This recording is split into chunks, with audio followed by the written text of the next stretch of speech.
That's good. Welcome everyone to season 4, episode 137 of the Premier Pod. I'm your host, Yash Bika, joined by my co-host, Tyler Chan. And if you've been following this podcast for any time now, you're probably wondering for the past month and a half or 2 months, honestly, at this point, the reason that there hasn't been any new episodes. I think we didn't leave you guys off on a cliffhanger. I think on the last episode, we kind of explained the situation of what was going on. Both me and Tyler were in the process or getting to the process of moving and making kind of big moves where we were moving basically for Tyler cross country and me miles away from Georgia for work related purposes and also just personal life reasons. So, we were in the process of moving.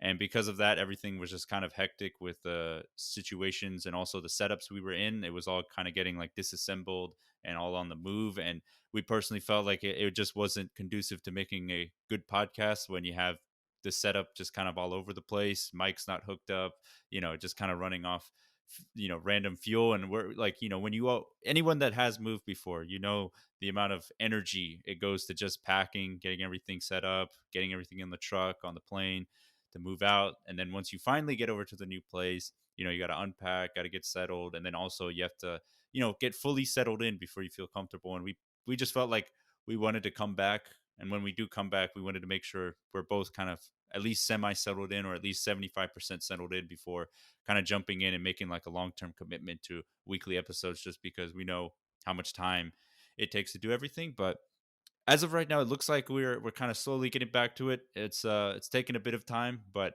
we're in the middle of March, or near the end of March now, and it looks like we're finally we got our legs back together, and we can start making some strides again.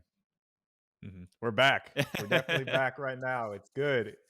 We're now kind of in our third kind of change in big locations for this pod, because we started in, actually, I guess third in terms of city, because we started in Athens. Yeah, 3.5.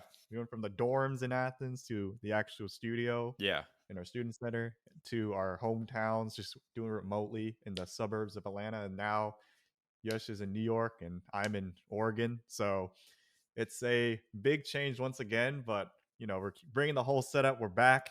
We have our apartments all ready to go. In the first week, at least I was here, I was using a fold out chair and like a fold out table for my whole desk setup. So, I'm pretty sure for Yash it was pretty much the same for him. Yeah, my room was filled with a lot of stuff. It's still filled with a lot of stuff, but it's definitely a lot more cleaner and more manageable now than it was the first couple of days I was here. It was a mess. First couple of days. It felt like I was camping in my own apartment with like materials and like furniture I had. I guess furniture with quotes around there. Yeah, just so much random stuff all over the place. But this is also like our first time, besides like a couple trial runs in the last summer, where we're recording on different time zones. Yeah. So I'm 3 hours behind Yash, and we're kind of making it work, but it's doing pretty well. We'll see how this goes. But we also have a new plan for structuring the show. Yeah. Kind of like a new direction. Yeah. So when Tyler and we spoke, actually last week, I think around this time, or no, it was like last Sunday, we basically took that time to catch up, obviously, because I think we last spoke on the phone, or like at least talked on a mic, maybe, like basically the last podcast episode. But in that conversation, we kind of talked about kind of restructuring the show, because I think as new, I guess maybe location or setup or season has gone into, like in terms of the podcast, we've kind of taken that time to maybe shake things up, or kind of evaluate where the podcast is going, and maybe look at ways to freshen it up or liven it up a bit. Because anything you do in your life, if you continue doing it without actually checking yourself, it just kind of becomes monotonous, and you just kind of get in the flow of just doing the normal everyday thing, because that's what you're accustomed to. But for us, we wanted to kind of change it up. And one of the new structure we kind of wanted to go for the show is that, or basically the reasoning behind it, is that both, if you've followed this podcast, you know that Tyler's a huge Liverpool fan. I'm a huge Manchester United fan. And in the beginning, when we started the podcast, the goal of it was primarily based on like, hey, let's cover like the entire Premier League, try to get all 30 teams in there, from relegation battle, people fighting the relegation zone, to the people that are fighting for top 4 and the title contenders, and the middle, everything in between. And that worked for our debut season because both of us were still in college, had probably a ton of time to like sit and watch every weekend and kind of take a deep dive on stuff. But then the next year, as you notice, we shifted away from talking about every single team, and we still kept a big focus on the big four, or I guess the top six, and paying attention to some of the lesser known teams and providing our input there. But as the third season came along, as both Tyler and I both got into full time jobs, then we started to focus on, okay, we really can't focus on all these teams. We really can only kind of focus in on our both of our teams and the big six, and that's essentially it. And then maybe some relegation fodder every now and again. But then, as we discussed on the phone call last week, we've now kind of being put in a position where we're both just really busy with work. I mean, we're older now, more responsibilities at work, but also not only that, like social life, hanging out with other people. It's just we don't have as much time to dedicate to watching, 20 plus hours of Premier League every single weekend like we did in college. So, realistically, in terms of providing like good content, for us, we didn't feel like it would make sense to per se cover every Big Six team, even though generally speaking, realistically speaking, like we haven't watched every Big Six game out there. Like on our normal weekends, we're not going out of our way to watch every single Chelsea game or every single Tottenham game, every single Arsenal game.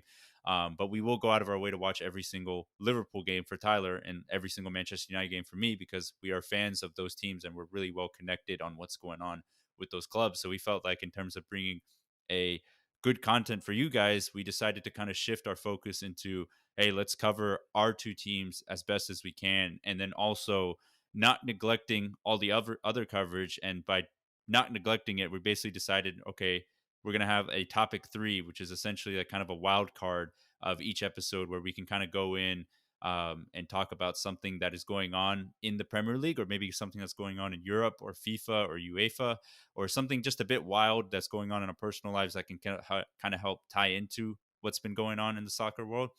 Just something to help liven it up and also give you guys a fresh perspective on any topics we have or anything that's been going on. So that's kind of the shakeup of what we're planning. Like we want to focus in on Manchester United for me, Liverpool for Tyler, and kind of a wild card topic 3 for whatever is kind of going on in the soccer world or whatever is kind of buzzing in the news. Mm-hmm.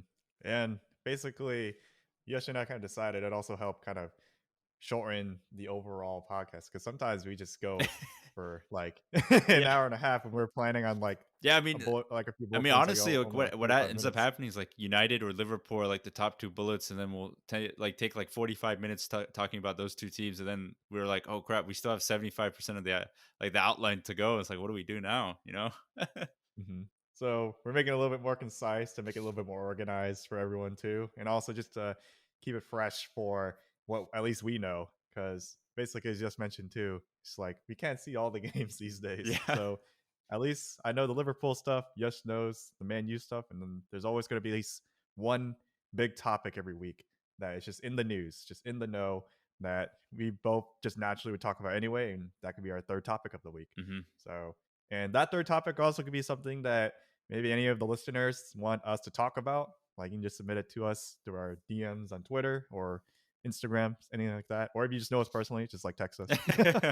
So, it's just one of those things. But this is a cool new format. Hopefully y'all like it. And, let us know how it is after we test it out for a few weeks. But Yeah, it's looking like this will be the main flow, the main structure yeah, for yeah, the way to go. yeah. I was gonna say I'm really excited to try it out because I think there's always like a bit of hesitancy, like I guess when you start out like a new plan or a new kind of goal or a new structure, because it's like, oh man, like the old formula was kind of, I'm used to that and that was working, but I'm excited to try it out, or try something new out because, like I mentioned before, I think it's not like we have gotten to a position where we don't watch. I mean, obviously for my job, I'm watching the games, I'm covering them 24/7. But for Tyler's sake, it's not like he's neglected all other types of, Premier League coverage. It's just the factor of like both of us. It's like if we have free time and there's like Chelsea versus, Crystal Palace, it's like, I don't know if I'm gonna go out of my way to watch Chelsea versus Crystal Palace today. I'm sorry, Chelsea fans, but it's not something I'm gonna go out of my way to do because I got other things to get done on the weekend. But you know, obviously cover our teams. Like if there's Liverpool Crystal Palace or Manchester United Crystal Palace, we're still going to watch those games because those are our teams, so we want to come and support them. But we're hoping that with this new kind of structure, we're also able to provide, like Tyler said, more of like an in-depth insight and also a bit more clarity, and just bring like a lot more concise, consolidation to the show, and just make it a more enjoyable listening experience for you listeners. And that's obviously why we do it, so you guys could have something good to listen to while you're working, driving, doing any type of chore activity, or just kicking back and relaxing. Yeah, just listening to our voices for a solid 30 minutes every week. Yes. For everyone at home that misses us. I know. It's been a while. But Mhm. I guess it's now probably a good segue to go into like our first topic, which is focusing on Liverpool, Tyler's big team.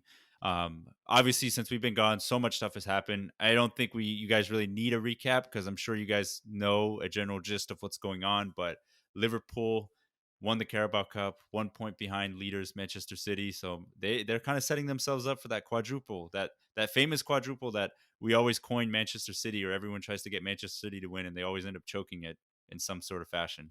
But Liverpool could potentially do it. And just to clarify what the quadruple is basically winning like every single trophy you can win in a single season. That's not like the Super Cup or the FIFA Club World Cup. It's anything that like any team can win in a given season. So it'd be the Premier League itself, the Champions League, the FA Cup, and then the Carabao Cup. So Yeah. the two domestic cups. And Liverpool just won the Carabao Cup a few weeks ago, which is the first one, the first domino. Yeah, And Klopp's everyone's now, first. yeah, Klopp's first domestic trophy. Finally, after so many seasons, he finally got over that hump and won the Carabao Cup. It was, so I'm wearing the Liverpool kit right now, the Carabao Cup final right here, Minamino on the back. There we go. So I didn't even know you can get Carabao Cup jerseys here. That's kind of crazy, but that's the first kind of big talking point where now it's like, can Liverpool do it? And Klopp, of course, is kind of dismissing it. He's like, we're not thinking about that right now. It's just we're taking it game by game, as most in trained for interviews kind of say their interview training is kind of coming through. But I think that's in the minds of not only Liverpool fans but also Liverpool players, because that's kind of the whole goal of being at these kind of bigger clubs, is to win anything you can and everything you can. Yeah.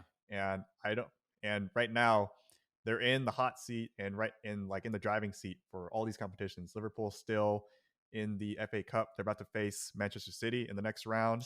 They're 1 point behind Man City as well in the Premier League. Yeah, throwback to like 2017, I think 18, where they played City in the Champions League and then in the Premier League at the basically back-to-back games. That was so stressful. Yeah. It's literally it's going to happen again. It's like a repeat of what's going to happen, but this time in the FA Cup. So that'll be throughout the course of April. So we'll be covering that as it happens. But also in the Champions League as well, they're matched up against Benfica in the next round, I believe, of 8. So this is going to be a kind of big hump for them to get through. And not only on top of that, we're not going to mention everything that's happened since we last were on the pod at the end of 2021. Yeah. But, certain players have joined the team. Luis Diaz in particular is now on the team. And there's like a huge new dynamic to the squad. And Harvey Elliott's back from injury a lot quicker than we thought. Yeah. After dislocating his ankle in that horrific injury, but he's back in a big way. So we have, for the first time, I feel like in a while, depth, where we always make fun of Man City for having like 2 squads worth of players, like 2 starting 11s that could probably finish in the top 6. I feel like Liverpool now are also in that same conversation, that same category, where they have enough players on their bench that could start as well and then also get the result, because that's kind of what's happening in the Premier League. In the last game, Klopp basically substituted like 7 players and they got the win. So I think that kind of is going to show that the rotation is working. Not as many players are being injured as compared to like last season, where the entire center back squad was just out. Yeah. All the way down to like our 5th string center back. So right now, Liverpool are in a good seat and in like some good momentum to kind of end it on a high. And the expectations are high for Liverpool right now. It's pretty exciting, but also kind of like it could all fall off the wheels still. Hey, I mean, you guys won a trophy, so that's true. We do have one trophy at least in the back pocket. But man, this this title race, I think, as Yash will also allude in his section with Manchester United, kind of also just kind of turned into A two horse. from a 4-horse race to a 2-horse Yeah, race. Chelsea fell out of it pretty quickly. I mean, I think after our last episode, they fell out of that thing after like 4 weeks, and they were just out, and basically just turned it. Well, City looked like they were running away with it, and then they kind of slowed down a bit, and Liverpool just kept picking up steam and just kept winning. And now they're in a position where it's literally a repeat of was it not 1920, 1819, where it was like Liverpool and City neck and neck, and it's like when they met in that one Premier League match of the ages, City somehow, I think, yeah, City won that one, right? I Or believe, was it? maybe I'm not remembering it correctly, but I think it was like when the Mane got sent off or something. But Yeah, I know it was like the goal line clearance from John Stones. that also, Yeah. like Liverpool lost from millimeters Yes, from yeah. a goal line So clearance. and then literally, I So think what is it? City won the league by 1 point that year. So it's literally shaping up to where City and Liverpool, whoever is going to win this, is going to win it by either like 2-3 points, maybe 1 point, and whoever wins that, as Tyler mentioned, that matchup is going to come up in a month. But whoever wins that Premier League matchup will honestly probably end up winning the league because it's that's your lead, So it's pretty remarkable the standards that have been set by Liverpool and City. But I know you guys have a chance to win the Premier League, or like Tyler mentioned, the quadruple. But I mean, if you had to pick out of the bunch of like Champions League or Premier League, I mean, which one would you rather have? I'd probably say Champions League, just Oh, because that competition kind of shows that you're the best team of all of Europe. okay. And there's not that many teams that have, as many wins as, say, like a Real Madrid, who have like 13. Like, that's a really rare thing. Yeah. Whereas in like the Premier League, you have, two teams that have like 19, 20 titles in there, with like Manchester United and Liverpool. So it's a very illustrious thing. Like, you can kind of remember which team won the Premier League in like maybe the last decade, but like you can't say like, all right, in 2003 this team won, Yeah. unless it was like a historic season like the Invincibles of Arsenal. But in the Champions League, I feel like most people can always remember it's like, it was this team in this year. It was the '05 Liverpool team. It was that '07 Milan team. It was like things like that, where it's like these are like historic teams, and it's like a big historic competition because like anyone can also win it too, like with that Porto team that made it all the way in 2010. Yeah. So, or yeah, around there. So, and right Benfica now, in we the even have quarters. Benfica right now. Yeah. Benfica in the So, quarters. Then who's the other underdog? There's wait, because you have Chelsea, Villarreal, Madrid, yeah, Villarreal, who are honestly the Yellow struggling. Submarine. Yeah, they're struggling in La Liga, but they somehow made it past Juventus, which is, I mean, and you like Villarreal, they're a tough match because Unai Emery, man, they'll just sit in a block and just play like ultra defensive, and Yeah, Dracula. yeah, He's back. But that would be my take. I would say, honestly, I would want Liverpool to go for the quadruple, obviously, because it'd be very historic. It's very few teams have ever even done that. yeah, And you can kind of name the teams that have done it from other leagues, like Barcelona, with like, I think it was like 2013-14 when they had MSG oh or yeah, NSG. Yeah. Where it's Messi, Suarez, Neymar, like that team. So if Liverpool can pull it off with this team, that'd be an historic season. Like we had high expectations going into this season, but it's looking like it's possible. yeah. And over the past couple of months, all these COVID postponement games are now starting to catch up. Every team is now starting to get back to the same number of games played, and you can start to see the table kind of shape up as we wrap up the last couple months of the season now. So yeah, I would say Champions League at least is my number one pick. But if we can win them all, go for it. Let's win them all.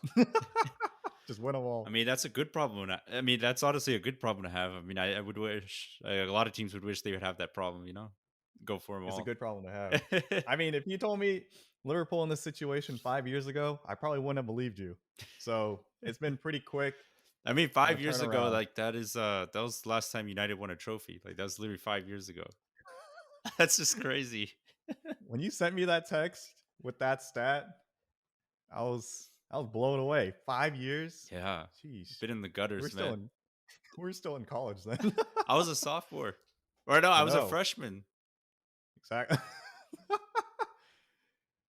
Man, that was a long time Yeah, I was ago, literally 18. I was a freshman and 18 years old. And I'm 20. I'm 23 now, and they still haven't won anything. So I was 20. yeah, it's been a Jeez. long time. But I mean, Liverpool. I think they. I think Tyler kind of hit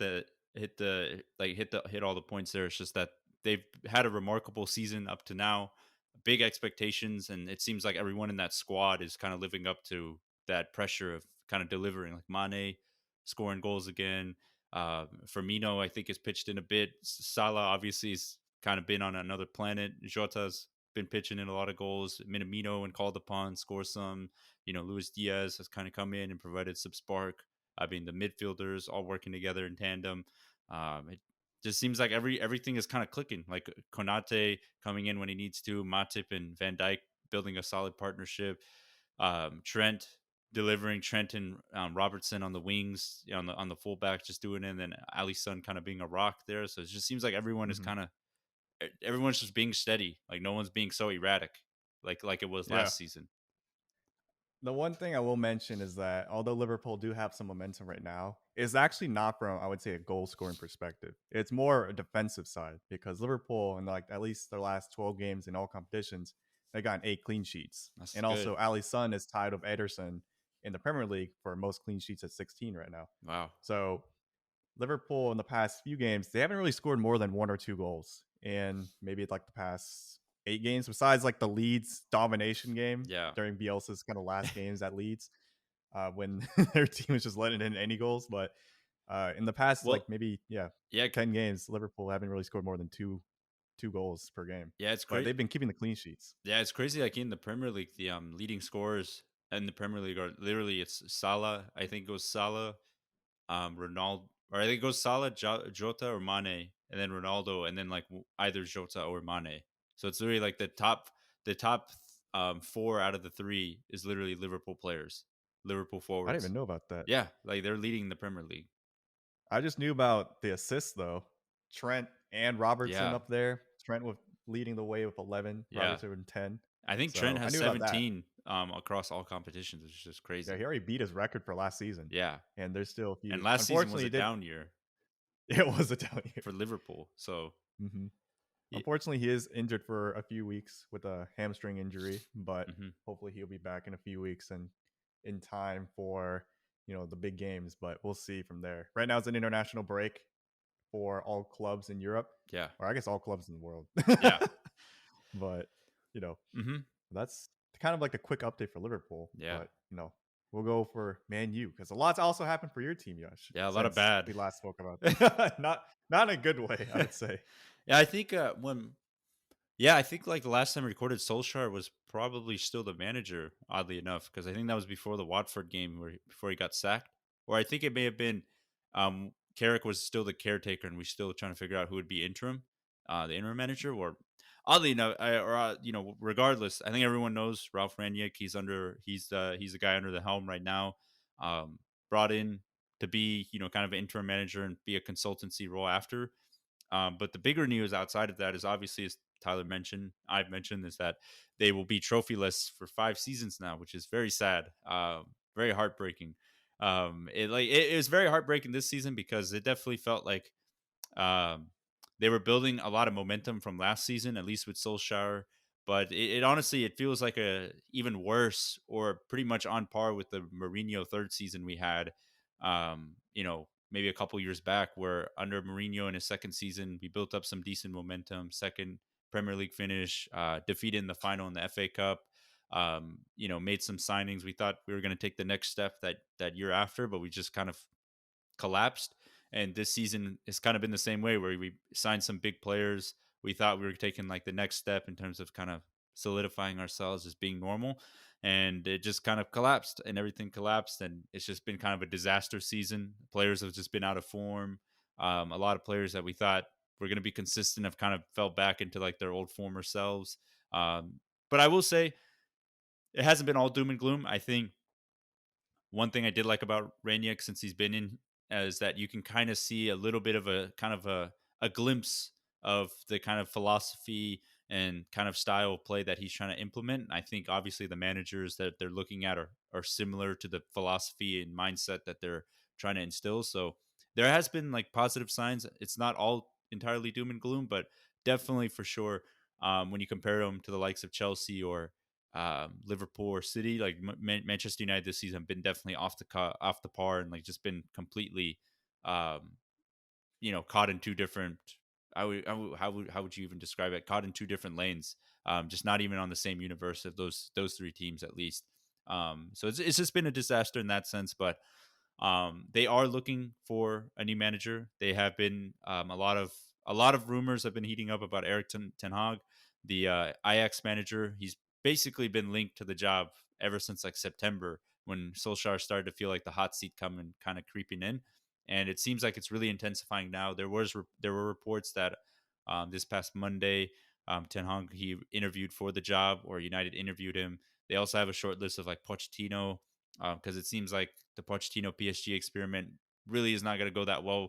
Really, no coach succeeds there just because of the way the culture is at that club and like the players they have. Pochettino has been on the short list, and then they also had Luis Enrique on the short list, and then also Juan Lopetegui, the Sevilla manager, has been on the short list. But definitely, it's kind of a battle between Pochettino and Erik Ten Hag, and I think right now, all the reports are that it's like Ten Hag's, Eric's job essentially to lose, Mm-hmm. and that's kind of like the way it's kind of shaping out. I know, me personally as a United fan and talking to other United fans, definitely the hype and the kind of momentum in terms of the fan base is like, let's sign Erik Ten Hag. Like, we want to build for him, let him have like his hands on the project and basically build something for the future. And it's not like Pochettino, if he were to be hired, it's like a disaster. But it seems like the Pochettino hires kind of lost a bit of momentum just because of um, the Champions League exit with PSG and just kind of like the uncertainty in terms of like, can he win a trophy? I still think he's a good coach. I think the PSG job, like I've said before, is just kind of unrealistically hard. Even Thomas Tuchel, who won a Champions League with Chelsea with a lesser squad, you could say on paper, with PSG, he took them to a Champions League and won it. I think the same thing that Pochettino is kind of facing with this PSG squad. There's just too many superstars, and it's just the cohesion and kind of chemistry is just not there. And plus, they don't all those players do not fit like the style of play that he wants. So I think it was just a disaster to begin with. But I would personally like to see Erik Ten Hag. I would be excited to kind of see someone who has a fresh new idea on how to go about things, and just basically kind of give him the wheel in terms of, hey, you have a project, scrap out the players that won't fit it, even if they are high earners or they're like big names. Just start fresh, build something like almost like what Arsenal did, where they kind of scrapped all the big name players, even if they were fan favorites, and just went for the youth, went for lower budget players that were kind of like, lesser known, but they scouted them well, fit the profile, and then just go from there. You'll face a lot of growing pains. It'll be hard, but like hopefully by like 2 years from now, you'll be able to look back on it and be like, okay, like we set the foundation for the future. You answered like every single question I was going to ask you right there. I was prepared. I was prepared. You were prepared right there, because I was like, what direction do you want Man U to go in? And basically, you kind of just answered right there. You want to Hong in, and basically that Arsenal kind of blueprint where you kind of just fire sell all the veterans and just bring in some new players that kind of fit the style of the next manager. And for Arsenal, that was fitting that Arteta kind of game plan with getting in like, Gabriel Martinelli, Ben White, Bukayo Saka, Ben White, Tomiyasu, Ramsdale, yeah, Ramsdale, yeah. The list goes on, and now they're in 4th place with a game on hand. Yeah, 4 points ahead of Tottenham and United. Man U. Yeah. And right now, Manchester United, the expectations for them are so high. I remember in the first week of the season, I even believe that I said myself that Man U were in the running for possibly winning the whole league. Yeah. Because they had Ronaldo, they had basically everyone that they had last season that helped them make that big run. And also they brought in world-class players on top of that with Jadon Sancho and Rafael Varane. Yeah. So and it just hasn't worked out. Yeah. it's just been a disaster. And yeah, it's just, you've seen it like throughout the season. It's just gotten a bit sadder and sadder, but it's just really frustrating. Because I feel like, at least after the end of last season, you could definitely talk to any United fan. They were very hopeful, but there was one thing that they've been calling out for, is that, hey, we need to make sure we sign like a good midfielder that can kind of be like a good defensive midfielder to kind of solidify, things up for us. But we never ended up signing that. We kind of got, I wouldn't say pressured buying, but we kind of felt the pressure of like, oh God, like Ronaldo could potentially go to Manchester City. So they kind of swooped in and just signed him off the cuff. It wasn't really part of the plans to sign Ronaldo after the end of last season. It was just kind of like, hey, he's there. Like, we got to get him back. Otherwise, he's going to go to our biggest rivals. And in a lot of ways, I kind of look at like a lot of players we have. I remember before Fred signed for United, there was Pep Guardiola and Manchester City were heavily linked with Fred, like they really wanted him. And then before Mm. Harry Maguire signed for us, Manchester City were heavily linked, and Pep Guardiola talked about like he really likes the profile of Harry Maguire. So it's almost like in a lot of ways we've just kind of been chasing shadows of like Liverpool, City, Chelsea during this whole kind of like post Fergie run where we're just kind of the way this club is structured is just so archaic, and we're slowly kind of getting a little bit closer to like the modern setup, but it was just so archaic from like the post Fergie realm that we were just kind of chasing shadows and just trying to emulate what was going on, or trying to patch over stuff with bandages with like big superstar signings, or big signings that probably don't fit the system of the team we have, but they're just kind of there to help sell shirts and help put people in seats. And occasionally you'll get a game like the Tottenham game where like things just gel perfectly and it just looks awesome. But then a lot of times you'll get the games against City and Liverpool where you just get outrun by teams that have been um, practicing a system, living by the system, and following the system, rather than a team that's just kind of been living off the cuff and kind of taking the shortcut to success rather than just looking at it long term and just sucking up the pain and just going from there. And I thought we were doing that with Solskjaer with the first season, and it looked like we were, but it just seemed like this transfer window with bringing in Ronaldo, it was just almost like we went from the team that was still kind of on the project of like building up youngsters and slowly getting there. It's like as soon as we signed Varane and Ronaldo, it's like, oh God, like we went from the team building youngsters to like, oh my God, we got to start challenging for titles. And I think the mixture of expectations and all of that just kind of collided, and it just as we've seen now, it's just kind of been a disaster. Yeah, literally, the whole thing with Solskjaer in the past several seasons, like, yes, man, you did get rid of a lot of dead wood, Yeah. as you just like to mention, and then it's like, all right, you finally have something built. But now, I feel like you're kind of spot on with that too, where it's just once Ronaldo came in, once Varane came in, it kind of changed that. Oh, I guess Manchester United are kind of done with that team building project. It's they're basically there. All they need is like these extra pieces, and they're done. Hmm. But if anything, it did like the opposite effect, where it's like everything they built up, it just kind of went out the window. Yeah. And now they're in this whole new system with Ralph Rangnick, where even I feel like in the first few games he had his prolific 4-2-2-2 formation just kind of out there, and using the pieces and players that he did have, it didn't work out. Yeah. And now you see in the formation typically is now a 4-2-3-1 with the players he does have, and certain players don't even get to start that are kind of the bigger names like Marcus Rashford on the bench usually. Yeah. And I mean, it's just also the bigger, like you said, the bigger players like Rashford. Rashford has just had such a lost and forgetful season. I don't know what's been going on. I think he played hurt for a majority of last season with like a shoulder bug and basically played through it. And I really feel bad for him because it seemed like the way United's medical staff kind of worked it is just that he just kind of overworked himself, and it just looks like now his confidence is so shot. Like he just looks like not even a shell of the player that he once was. And hopefully, maybe some more break or like something like in the summer will just help kind of get back to the player he once was. But he doesn't look the same. Martial's out on loan and just not doing well at Sevilla, and it just kind of looks like his career is kind of plateaued. There's just so many players there. I mean, there's just a long list of players. I mean, Maguire, it seems like when he looked like he was taking the next step from last season, has regressed a ton. Luke Shaw has just been in and out of the lineup with injuries. Aaron Wan-Bissaka just does not fit like the modern setup of a team that wants to play with possession football. He's not very comfortable offensively, so he can't really perform. And then when you have Diogo Dallo, who is more comfortable offensively, he is a bit more of a liability defensively, just because he's not the best defender.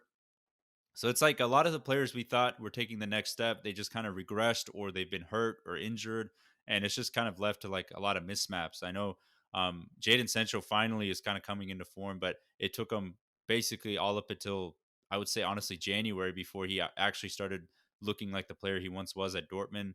Um, Ronaldo has kind of been off and on. Bruno has been off and on. Paul Pogba has been off and on. A lot of the big guys that you would come to rely on have just been off and on. And yeah, it's just been very weird. I think one thing I wanted to bring up real quickly is just the goalkeeping situation because um, I've always been like kind of a big De Gea fan. I think in the podcast, like even when he was going through his worst patch, like his worst Mhm. run, probably for like 3 years, I've always stood beside like De Gea. I was like, he's been the guy for us for so many years. But you know, in terms of the way Ranić wants to play, and any modern manager with like the likes of Pochettino or Ten Hag or whoever were to come in, like even Luis Enrique or whoever, the way the game is set up is like you need a goalkeeper that can comfortably play passes out the back or is really comfortable with the feet, like a really good distributor of the ball, like Manuel Neuer. Like he's the one that basically set the foundation. But Manuel Neuer, Ederson, Alisson esque, where they're just really comfortable with the feet. And unfortunately, De Gea is kind of stuck in a weird zone where he's basically a great goalkeeper, but if he would be a great goalkeeper if we were still judging keepers by the way they were judged maybe back in early 2000s or like the mid like 2010s. But nowadays in the modern goalkeeper, his just lack of ability to like really distribute the ball really hinders like United's play because as soon as De Gea gets the ball, teams know that they can pressure him, and he'll basically get forced into making a really bad pass and just give up possession. And that's one of the errors that we have, but that's a big thing is that our goalkeeper unfortunately just cannot handle the pressure of kind of being like a distributor out the back. And that kind of brings into like, okay, he's on big wages, he's kind of hit, he's hit 31 now. I think he's 30 or 31 or 32. He's at a stage in his kind of like career where I don't know he can really develop, distribution skills like that anymore because he's kind of like the way he plays. He's a phenomenal shot stopper, but that's essentially what you get with De Gea is that he's a phenomenal shot stopper, but he still has trouble kind of challenging for balls with the corner kicks, being a very commanding person, when to get off his line, and just doesn't really play like the way a modern keeper does. And Dean Henderson hasn't really shown that he's capable to kind of be United's number one. So there's a lot of holes that need to be filled, like possibly a new goalkeeper, a new center back to partner up with Varane, because it seems like Maguire might be out of the way, like a new kind of right back to challenge Dallo, a new midfielder. So there's just like a lot of holes, a lot of like deficiencies in the squad that kind of need like a proper rebuild, essentially. It's gone from the project that's been building for the past Yeah, few seasons to now it's like, all right, time to restart again. yeah, But I don't know about De Gea. I feel like De Gea, he got man or Premier League Player of the Month, I believe in January. yeah. So He's good. although, It's one of those things like since the team is playing so poorly, like obviously there's a big microscope on every player, and it's just like any little mistake or any little thing. I don't think like goalkeepers like, oh my god, like that's the number one priority to like kind of focus in on and change.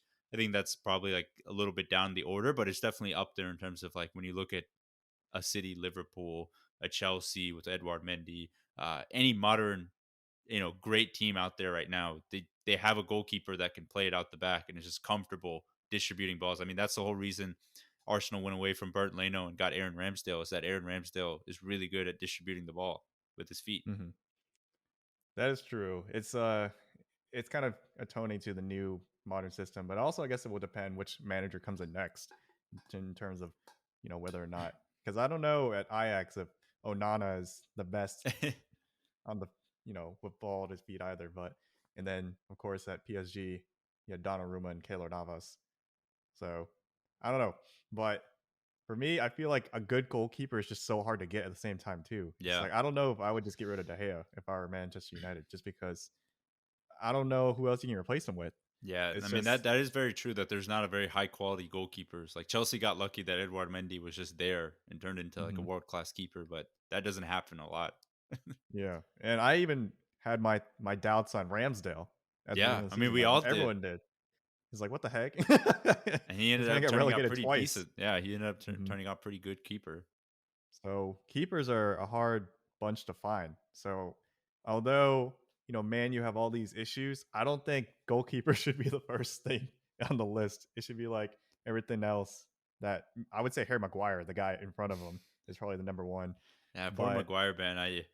I there's just I feel like there's a lot of players at the club that could benefit just going out on loan or just personally just kind of parting ways with the club and just going somewhere else, like a fresh new start for mhm, their career. Because Harry Maguire is a good player. Like it's just he's a good player, but right now in terms of like his Manchester United confidence, it's just so low that I just don't know how it's ever going to get rebuilt or his reputation or his confidence. I don't think I just don't know when that's going to be rebuilt because it's just suffering a lot right now.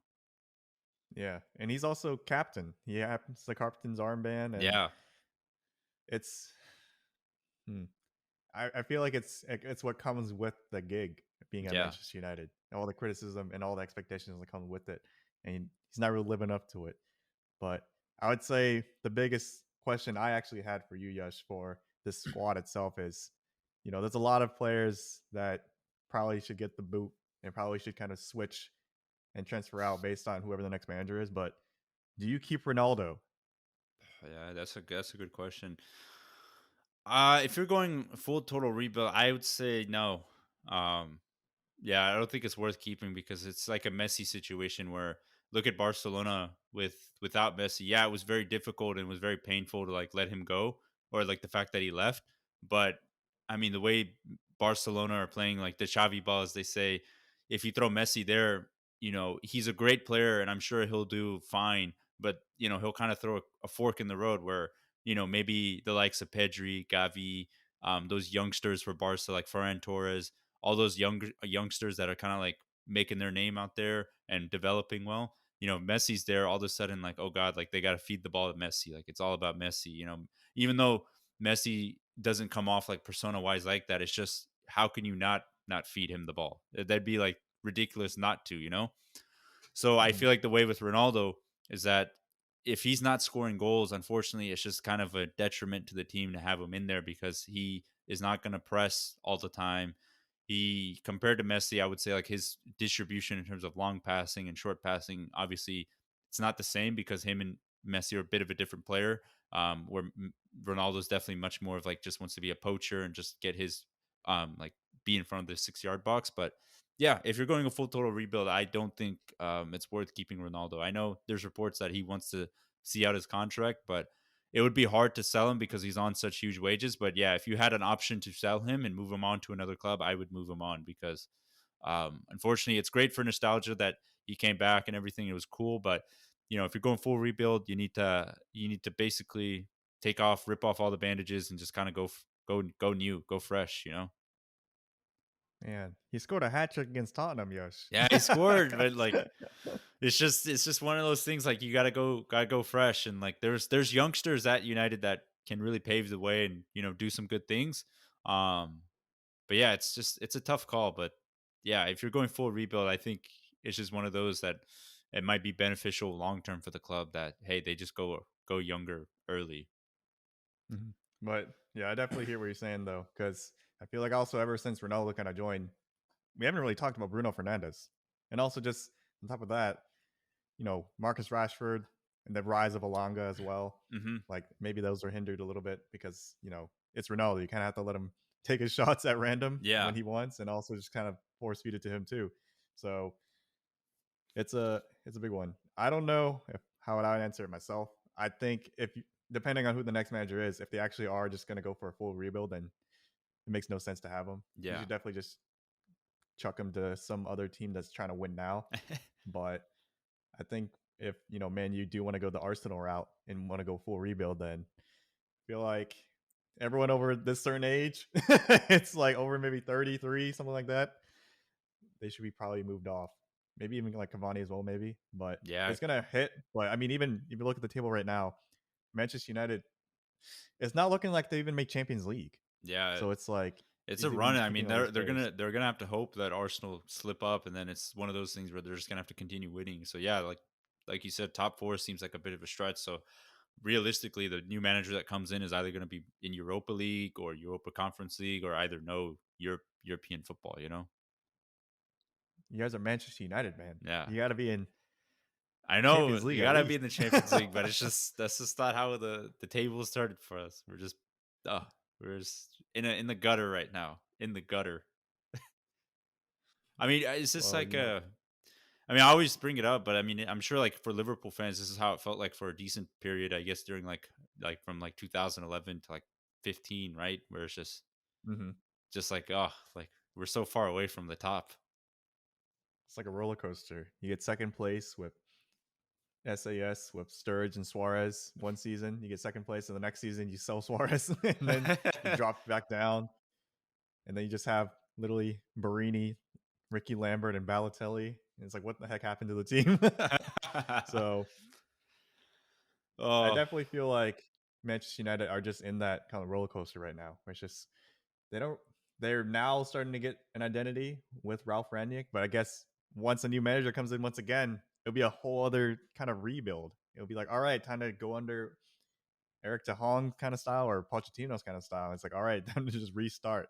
I think yeah. once Manchester United finally get that manager or finally have, Ralph Rangnick in that consultancy role where you can kind of overlook everything and kind of keep everything in a consistent manner and just instead of having the manager have all this power and be like, all right, I guess this is the style for this season and next season under me.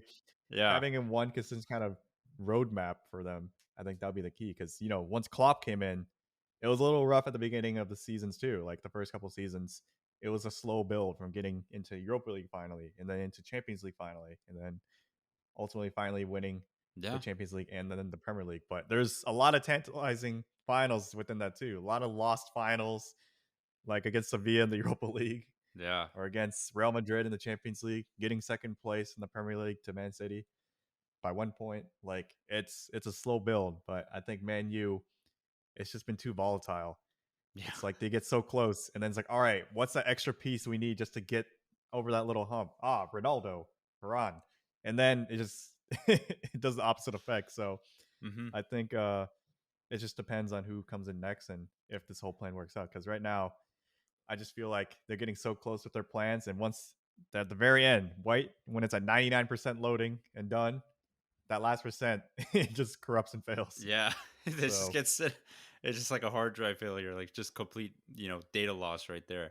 I think that's a good mhm, point because yeah, I think the one thing like even it was the same thing with Liverpool. It's just that the one thing United have going for them, I guess, compared to a Tottenham is that United have such a big name behind them that it's just always the lure of like, hey, you could be the manager, you could be the player to help bring us back to glory, is always going to be there just because of how traditionally historic Manchester United were.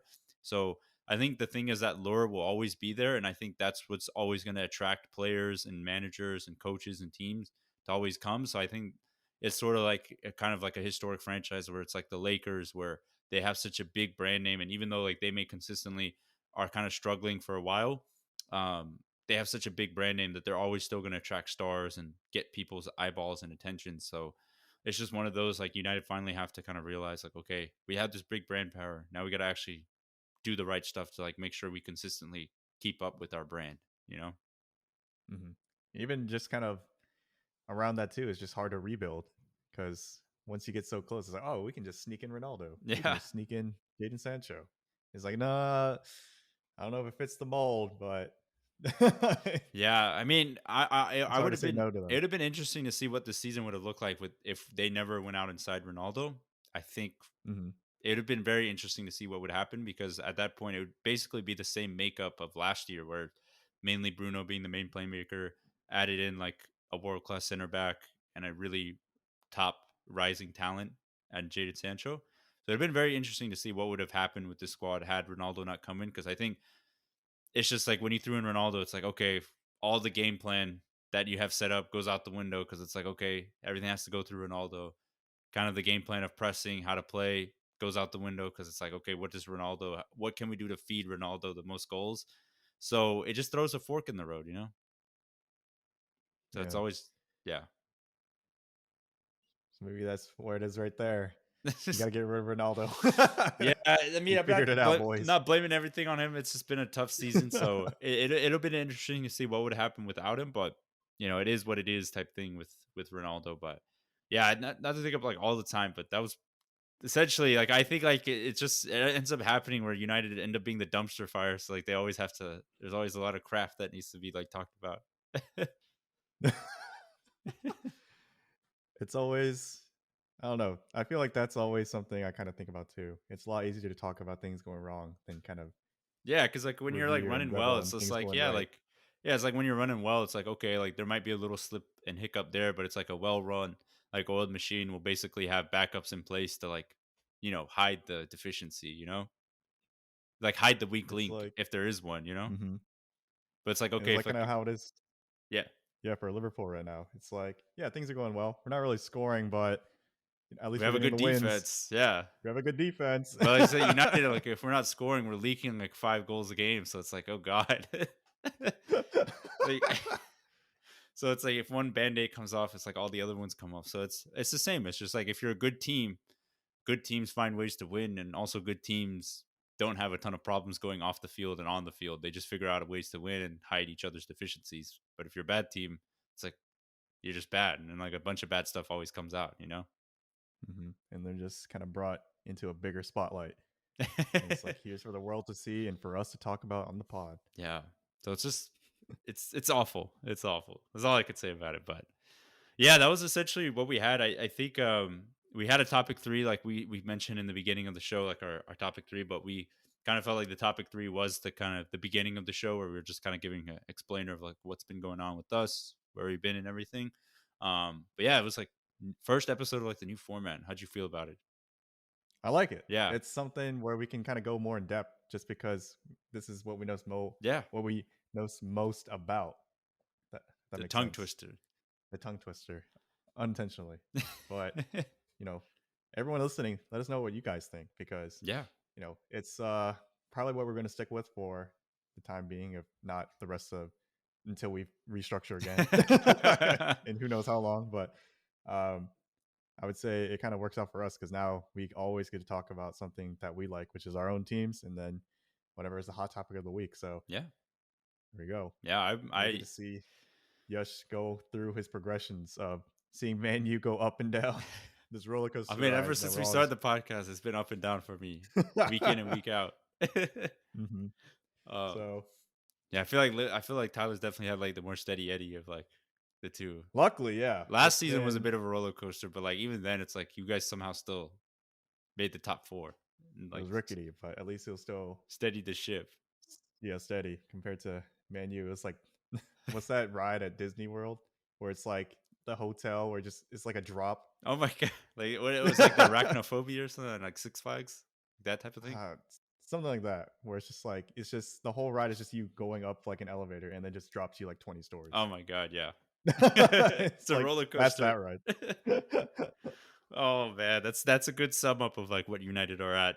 And then Liverpool are definitely just like the normal, just steady Eddie ride. Like all good teams are just like steady Eddie ride.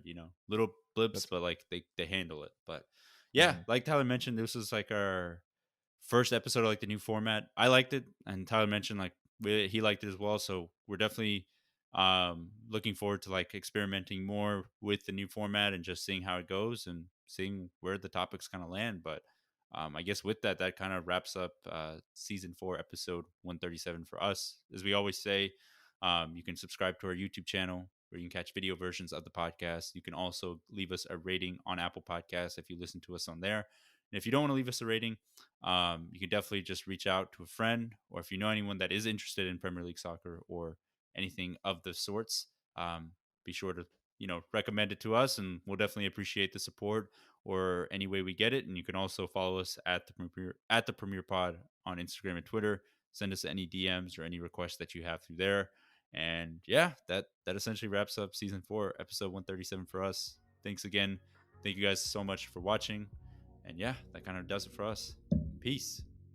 Peace.